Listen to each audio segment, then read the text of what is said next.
Hi everyone, welcome to our channel AB home kitchen. ఈరోజు నేను మీకు ఒక మంచి స్నాక్ ఐటమ్ అయితే చూపిస్తానండి. మనము రెగ్యులర్గా ఈవినింగ్ టైంలో స్నాక్స్ అనేది, టీ టైంలో స్నాక్స్ అనేది ఏదైనా కావాలనుకుంటే క్రిస్పీగా టేస్టీగా ఉండే ఇలాంటి స్నాక్స్ అయితే చేసి పెట్టుకోండి. పిల్లలకు కూడా ఈవినింగ్ టైంలో ఒకే రకం స్నాక్స్ కాకుండా ఇలా కూడా చేసి పెడితే వాళ్ళు కూడా చాలా బాగా ఎంజాయ్ చేస్తారు. చాలా టేస్టీగా ఉంటుందండి. ఈ రెసిపీ అయితే నేను ఈరోజు మీకు వీడియోలో షేర్ చేస్తున్నానండి. అయితే ఈ రెసిపీ కోసం ఫుల్ వీడియో నేను మీకు చూపిస్తున్నాను. ఫస్ట్ అయితే నేను ఇక్కడ రీసెంట్గా ఒక 1 వీక్ బ్యాక్ అనమాట నేను హైదరాబాద్కి వెళ్ళానండి. హైదరాబాద్లో మా చిన్న అబ్బాయికి కొంచెం ప్రాబ్లం, అందుకని డాక్టర్ దగ్గర చెకప్ కోసమని వెళ్ళాను. అలాగే దారిలో ఇలాంటి హోటల్ అయితే మనకు రెస్టారెంట్ ఒకటి కనపడిందండి. ఇక్కడ టిఫిన్స్ కూడా చాలా రీజనబుల్ రేట్స్ అనేది ఉన్నాయి. టేస్ట్ కూడా చాలా బాగా నచ్చింది. నేనైతే ఇక్కడ 30 ఇడ్లీ తీసుకున్నాను. అలాగే మా చిన్నోడికి ఇక్కడ మసాలా దోశ తీసుకున్నానండి. అదే ఆఫ్టర్నూన్ నేను కాకినాడ సుబ్బయ్య హోటల్ నుంచి ఈ స్పెషల్ మీల్స్ అనేది ఆర్డర్ పెట్టుకున్నామండి. ఫుడ్ అయితే చాలా దరిద్రంగా ఉంది. ఆకలితో ఉన్నామని తెప్పించుకుంటే చాలా చండాలంగా ఉంది. మీరైతే ఎప్పుడు మీకు అయితే తెప్పించుకోకండి, చాలా చండాలంగా ఉంది. ఇంకా అదే నైట్కి అయితే నైట్ కూడా మేము కొద్దిగా ఈ మధ్యాహ్నం అయిపోయినాక కొద్దిసేపు రెస్ట్ అనేది తీసుకునేసి రూమ్లో రెస్ట్ తీసుకునేసి తర్వాత మేము నైట్కి అలా రైడ్కి వెళ్ళామండి. నైట్ నెక్లెస్ రోడ్కి రైడ్కి అనేది వెళ్ళాం కార్లో. ఇలా కార్లో వెళ్ళేసి ఇలా పిల్లలు ఇద్దరిని కూర్చోబెట్టుకొని అలా బయటకు పోయి బాగా ఎంజాయ్ చేసుకొని వచ్చినామండి. ఇలా నెక్లెస్ రోడ్ అంతా మొత్తం తిరిగేసి బాగా అంటే అన్నీ కూడా చూపెట్టుకొని వచ్చినాం పిల్లలకైతే. ఇలా అయితే మాకు 1 వీక్ బ్యాక్ అయితే ఇలా బాగా జరిగింది. ఇప్పుడైతే వీడియోలోకి అయితే వెళ్ళిపోదామండి. ఫస్ట్ ఎలా చేసుకోవాలనేది చూపిస్తాను. ఇక్కడ ఒక కడాయి తీసుకునేసి ఇందులో ఒక 2 కప్పుల వాటర్ వేసుకుంటున్నానండి. ఇలా 2 కప్పులు వాటర్ వేసుకున్నాక మీరు ఏ కప్పుతో అయితే వేసుకుంటున్నారో అదే కప్పుతోనే వేసుకోండి. అలాగే ఇక్కడ 1 స్పూన్ వరకు ఆయిల్ అనేది వేసుకునేసి అలాగే రుచికి సరిపడా సాల్టు, అలాగే ఒక 1/2 టేబుల్ స్పూన్ వరకు రెడ్ చిల్లీ పౌడర్ వేసుకోండి. 1/2 టేబుల్ స్పూన్ వరకు పసుపు కూడా వేసుకోండి.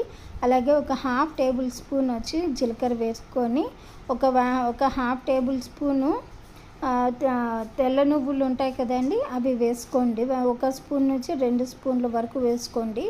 అలాగే సన్నగా కట్ చేసిన కరివేపాకు అండి, అవన్నీ వేసుకొనేసి ఆయిల్ ఇలా వాటర్లో అన్నీ బాగా కలుపుకోవాలి. ఇలా కలుపుకున్నాక ఇలా బాగా నీరు అనేది మనకు బాగా ఉడుకుతోంది కదా. ఇప్పుడు ఇందులోకి మనం ఏ కప్పుతో అయితే మెజర్మెంట్ వాటర్ అనేది తీసుకున్నామో అదే కప్పుతో ఇక్కడ నేను బియ్యపిండి కూడా తీసుకుంటున్నానండి. బియ్యపిండి ఉండలు అనేది లేకుండా ఇక్కడ బాగా మెత్తగా ఉండలు అనేది లేకుండా బాగా కలుపుకోవాలి. ఇప్పుడు ఫ్లేమ్ని స్విచ్ ఆఫ్ చేసేసుకొని మూత పెట్టేసుకొని కొంచెం సేపు అలా వదిలేద్దామండి. ఇలా వదిలేసాక కాసేపటికి మనకు స్టీమ్ అంతా బయటకు పోయాక ఇప్పుడు పిండి కూడా మనకు చల్లబడుతుంది. ఈ చల్లబడ్డ పిండిని ఇలా ఒక సపరేట్ బౌల్లోకి అనేది తీసుకుందామండి. ఇప్పుడు చూడండి, ఈ విధంగా అనేది ఉండాలి. ఇప్పుడు మనం పిండిని కొంచెం బౌల్లోకి తీసుకొనేసి ఈ సపరేట్ బౌల్లోకి తీసుకోవాలండి. ఇలా సపరేట్ బౌల్లోకి మొత్తం అంతా పిండిని తీసుకున్నాక చేతికి కొంచెం ఆయిల్ అనేది అప్లై చేసుకోవాలి. ఇలా అప్లై చేసుకున్నాక మెత్తగా అనేది పిండిని సాఫ్ట్గా చేసుకోవాలన్నమాట. ఇప్పుడు కొంచెం సేపు పక్కన పెట్టేసి ఇక్కడ అయితే మనము ఆయిల్ అయితే నేను ఇక్కడ కడాయిలో వేడి చేసుకుంటున్నానండి. ఇలా వేడి చేసుకున్న ఆయిల్ని ఇప్పుడు ఇక్కడ ఒక చిన్నది చపాతీ పీట కానీ మనకు ఏది అవైలబుల్ ఉంటే అది పెట్టుకొనేసి దీన్ని చిన్న ఉండలుగా తీసుకొనేసి రౌండ్ షేప్లో పిండి ముద్ద అనేది తీసుకోవాలండి. ఇలా పిండి ముద్ద తీసుకున్నాక ఇక్కడ పగుళ్ళు అనేది ఏం లేకుండా చూసుకొని చపాతీలాగా దిద్దుకోవాలన్నమాట. పొడి పిండి వేసుకుంటే మనకు అతుక్కోకుండా వస్తాయి. ఇలా చపాతీలాగా చేసుకున్నాక ఒక నైఫ్ తీసుకొనేసి డైమండ్ షేప్లో, అంటే మనకు నచ్చిన షేప్లో మనం కట్ చేసుకోవచ్చు. నేనైతే ఇక్కడ డైమండ్ షేప్ అయితే చేసుకుంటున్నాను. పిల్లలకు కూడా తినడానికి కూడా వీలుగా ఉంటుంది. అలాగే మనము ఎక్కడికన్నా స్నాక్స్ లాగా ఇలా ఏదైనా చేసుకొని పోవాలంటే ఇలా అయితే బాగుంటుంది. ఇలా చిన్నగా ఉంటే కూడా పిల్లలు బాగా ఇష్టపడతారు. ఇవి మనకు నైఫ్తో కింద నుంచి ఇలా అంటుంటే మనకు పైకి వచ్చేస్తాయండి. ఇప్పుడు ఆయిల్ అయితే మనకు చాలా బాగా వేడిగా ఉంది. ఆయిల్ ఎక్కువ బాగా హీట్గా ఉండాలండి ఇవి వేగడానికి. ఎందుకంటే మనము వాటర్లో ఉడికించుకున్నాం కాబట్టి కొంచెం ఆయిల్ అనేది హీట్ అనేది ఉంటే ఇవి కూడా బాగా తినేటప్పుడు మెత్తగా అనేది లేకుండా క్రిస్పీగా ఉంటాయన్నమాట.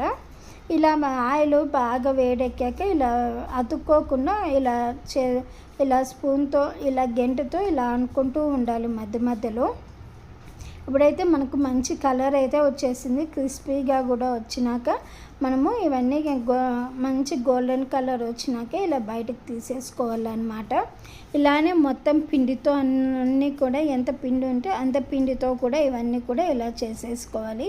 ఇప్పుడు ఇలా ఒక జాలరీ బౌల్లోకి వేసుకుంటే మనకు ఎక్స్ట్రా ఆయిల్ అయితే మనకు కింద అనేది వెళ్ళిపోతుందండి. ఇప్పుడు నేనైతే ఇలా సర్వ్ చేసేసుకుంటున్నాను. పైన పచ్చికరివేపాకు కూడా వేసుకుంటున్నానండి. ఇంకా మీకు ఇష్టమైతే పీనట్స్ కూడా, ఇందులో పీనట్స్ కానీ కాజు కానీ ఏదైనా కూడా కావాలంటే అది కూడా కలుపుకోవచ్చు. నేను అవి ఏమీ లేకుండానే ఇలా చేసుకొని పెట్టుకున్నానండి. పిల్లలు కూడా చాలా బాగా ఎంజాయ్ చేస్తారు. ఇప్పుడు కొంచెం వేడిగా ఉంది కాబట్టి కొంచెం మెత్తగా సాఫ్ట్గా ఉంటాయండి. కొంచెం చల్లారాక ఇవి కొద్దిగా బాగా క్రిస్పీగా టేస్టీగా ఉంటాయి. మీకు ఈ వీడియో నచ్చినట్లయితే నా ఛానల్ని అయితే సబ్స్క్రైబ్ చేసుకొని లైక్ చేసి వీడియోని షేర్ చేయండి. Thanks for watching.